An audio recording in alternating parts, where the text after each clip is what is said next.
Salut tout le monde, c'est Chloé Rousseau.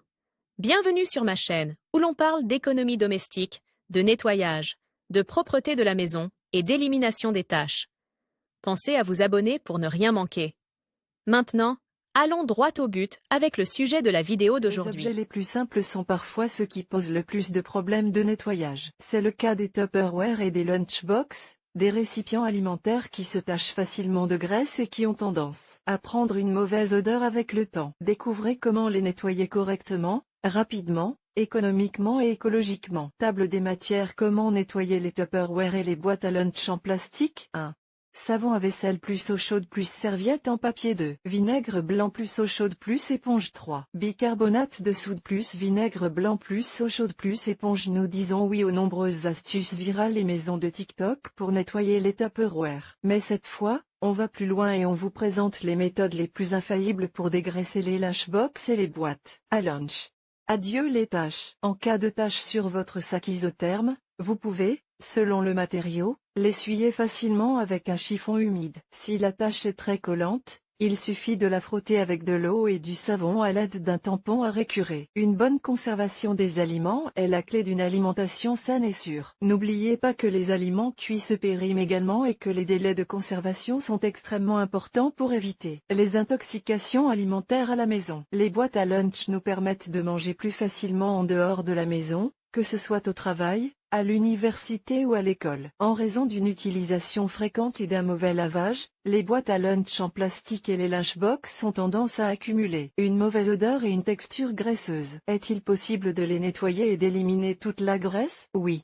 Il suffit de savoir quels sont les meilleurs produits pour ce travail. Pour dégraisser les boîtes à lunch en plastique, les Tupperware et les boîtes à lunch en plastique, nous vous proposons 3 solutions maison. 1. Savon à vaisselle plus eau chaude plus serviette en papier. Cette astuce est la plus simple des 3. Pour nettoyer régulièrement les Tupperware et les lunchbox, il suffit de les remplir d'eau tiède ou chaude, d'y verser un peu de liquide vaisselle et d'y ajouter quelques feuilles d'essuie-tout. Laissez tremper pendant 2 à 5 minutes, puis retirez l'essuie-tout, versez l'eau et rincez la boîte à lunch. Si la boîte est très sale, qu'elle sent mauvais et que la couleur de certains aliments comme les sauces tomates ne part pas, utilisez ces 2 astuces. 2. Vinaigre blanc plus eau chaude plus éponge. Versez une demi-tasse d'eau chaude dans le récipient et une demi-tasse de vinaigre blanc, vinaigre spécial nettoyage. Frottez avec l'éponge jusqu'à ce que le mélange recouvre toute la surface du récipient. Si vous préférez, vous pouvez également remplir le récipient d'eau chaude et le laisser tremper pendant 10 à 15 minutes. Le vinaigre blanc est l'un des meilleurs dégraissants naturels qui soit. Outre le dégraissage, il est également parfait pour éliminer les mauvaises odeurs de l'ustensile. Une fois le temps écoulé, jetez le mélange et nettoyez avec de l'eau et du savon. Vous constaterez rapidement que toute la graisse accumulée a disparu. 3.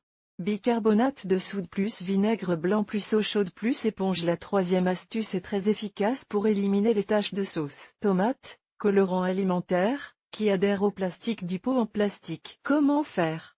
Il suffit d'imbiber une éponge de vinaigre blanc, de saupoudrer du bicarbonate de soude à l'intérieur du plastique et, avec des mouvements énergiques, de commencer à frotter toute la surface intérieure. Lorsque vous avez terminé, il est très important d'utiliser un peu de liquide vaisselle, de l'eau chaude et de sécher avec un torchon. L'eau chaude aide à éliminer les restes de graisse et de saleté. Profitez de ces solutions pour nettoyer les couvercles. Avec ces 3 astuces maison, vous êtes sûr de retrouver vos boîtes à lunch et vos lunchbox comme au premier jour. Enfin, laissez-les sécher à l'air libre ou essorez-les avec un torchon avant de les ranger. N'oubliez pas que si vous les conservez avec de l'eau, elles deviendront humides et donc malodorantes. D'autre part, nous avons les boîtes à lunch et les boîtes à lunch en verre ou en verre. Elles sont relativement plus faciles à nettoyer en raison de leurs matériaux. N'oubliez pas que les ustensiles de cuisine en plastique ont tendance à absorber plus facilement la saleté. Toutefois, la nourriture peut également s'y coller et être plus difficile à enlever. Si vous constatez que des aliments y adhèrent ou qu'une mauvaise odeur s'en dégage, procédez comme suit. 1. Versez beaucoup d'eau chaude dans le récipient en plastique ou la boîte à lunch. 2. Ajoutez une demi-tasse de vinaigre blanc de nettoyage. 3.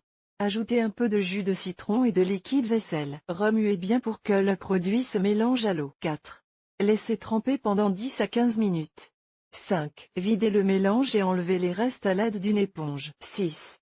Rincez à l'eau chaude et le tour est joué. La lunchbox ou boîte à lunch en verre sera comme neuve et sans mauvaise odeur. S'il s'agit d'une boîte à lunch en plastique, vous ne pouvez pas la laver ou la nettoyer au lave-vaisselle. Voici pourquoi. Les températures élevées atteintes par cet appareil, jusqu'à 65 degrés Celsius, peuvent modifier la structure de la boîte à lunch, ou de la boîte à gâteaux. Le plastique est un matériau qui cède facilement à la chaleur. Si vous le faites, vous modifierez définitivement sa structure. Le couvercle ne s'adapte pas au couvercle. Vous savez pourquoi? De même, il n'est pas conseillé d'insérer les couvercles pour les dégraisser. La meilleure solution est toujours de les nettoyer dans l'évier avec les produits adéquats et de l'eau tiède. On en revient à la même raison que précédemment. Le plastique se déforme lorsqu'il est chauffé et ne reprend pas sa forme initiale. C'est pourquoi il ne faut pas mettre de gobelet en plastique au micro-ondes. Et si vous le faites, assurez-vous qu'il est adapté au chauffage dans ce petit appareil. Pensez également qu'un récipient en plastique placé dans le four à micro-ondes pendant une période prolongée peut causer des problèmes, tels que la fonte du plastique ou une mauvaise odeur de brûlé dans le four à micro-ondes. Il est curieux de savoir quel est le nom correct de cet ustensile, car il s'agit d'un de ces mots que l'on ne sait pas épeler ou que l'on ne sait pas prononcer. L'arrêt, Académie royale de la langue espagnole, indique que le terme correct pour définir un récipient en plastique ou en verre avec une fermeture hermétique utilisée pour transporter des aliments est tapé. D'autres termes pour définir ce récipient utiles sont fiambrera, tartera, tarina,